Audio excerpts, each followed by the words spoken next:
Hey class, my name is Will Hopkins. I'm coming to you today from my house. Typically when I do videos, I do it from my classroom. It's just a better place to do it, but being that it's Thanksgiving break, they're cleaning and couldn't get in today.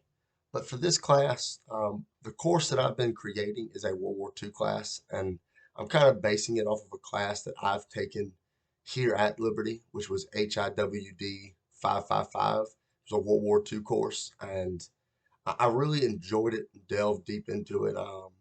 I enjoy the World War II era and learning more about it and things like that, which I guess is typical for a lot of people in history.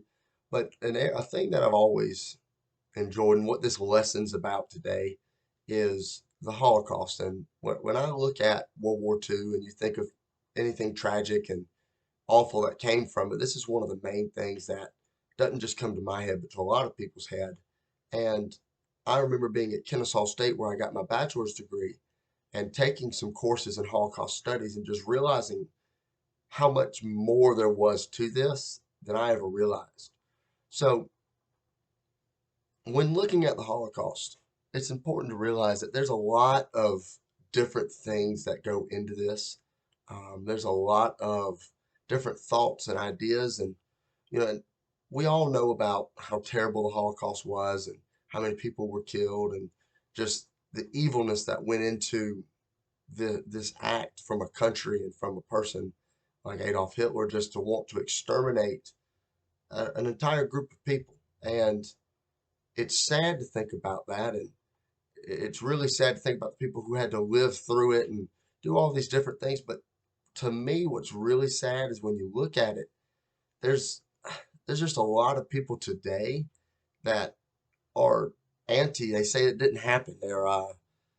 They just believe they're Holocaust deniers. They say that the Holocaust never happened. And to me, it's crazy to think that, you know, oh, there's just a couple of people, and you go, okay, well, there's always those people who have conspiracies and that, but the number of people that believe the Holocaust never happened or didn't happen at the scale in which it's taught is growing like really fast. For another course in my historiography, I talked about this and looked at all these different people that are teaching and preaching that this didn't happen, that the Holocaust just wasn't a thing, that either there's about two or three different ways of thinking about it that I've seen while researching this. And the first one is that people just straight up deny the Holocaust ever happened. They claim that the Holocaust was fabricated to make people feel sorry for the Jews and all these different things, which first off is sickening to think about, but it's what people think. Um, and the other train of thought that I've seen is a lot of people don't claim the Holocaust didn't happen. They claim that it didn't happen at the scale in which it's being taught. They claim that, yes, people died in the Holocaust, but there's not 6 million.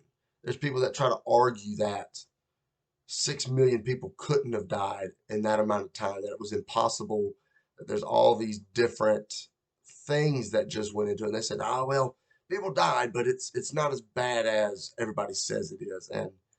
Um, and when you look at it, a lot of these people get their information. It's just not accurate. They look to go in and they look at it and they just don't want to believe what it's seen. But it's what's sad about it is it did happen.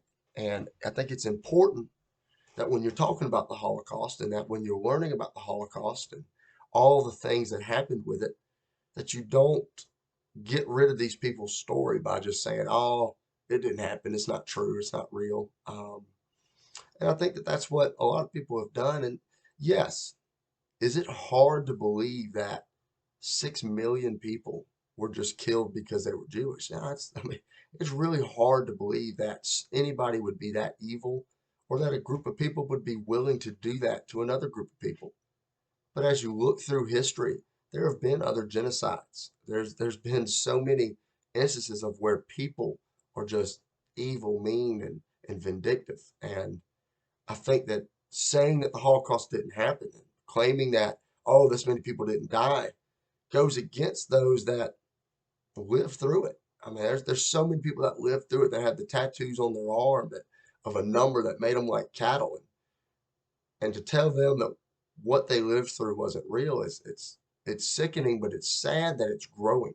One of the research, part of the research I've done, and when looking at this, there's articles written on it. And they're looking to see how much has it grown um, and all this, but they talk about how now almost 30–40% of the people of the world that are being taught about this believe that the Holocaust either one didn't happen or two is over exaggerated.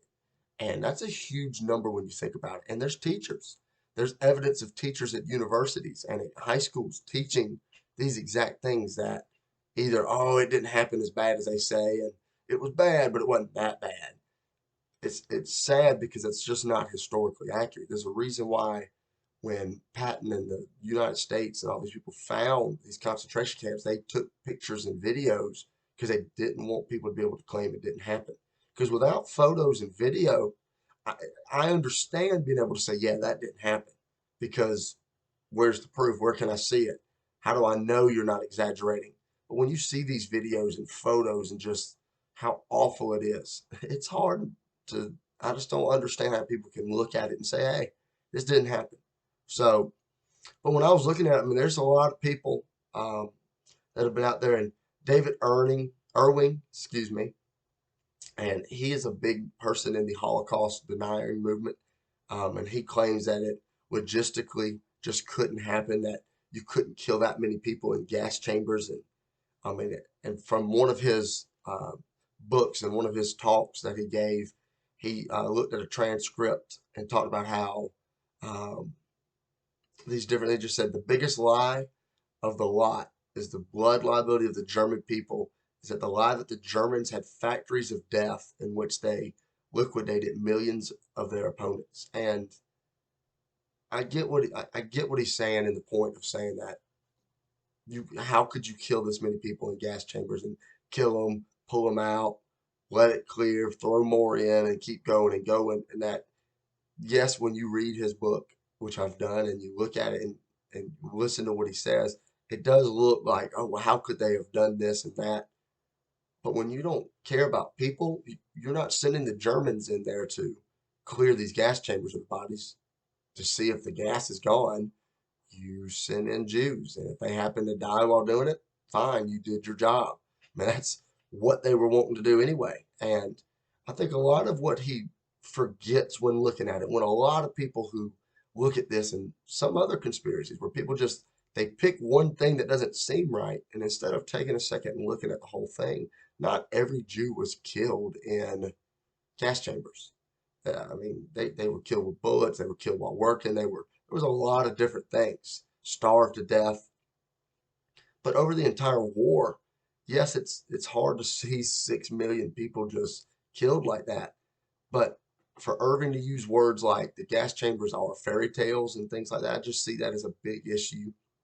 And it's sad because of the reasons earlier of just going against what these people say.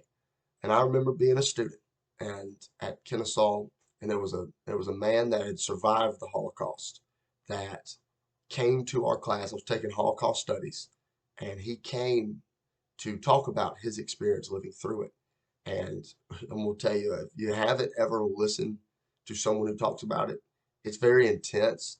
But to be there in person and listen to it is really, really hard to do because you can see the pain in their eyes, you can feel the pain in their voice when they talk about it. But he came in and talked about he walked in and was like, "What do you think the most important thing was in a concentration camp?"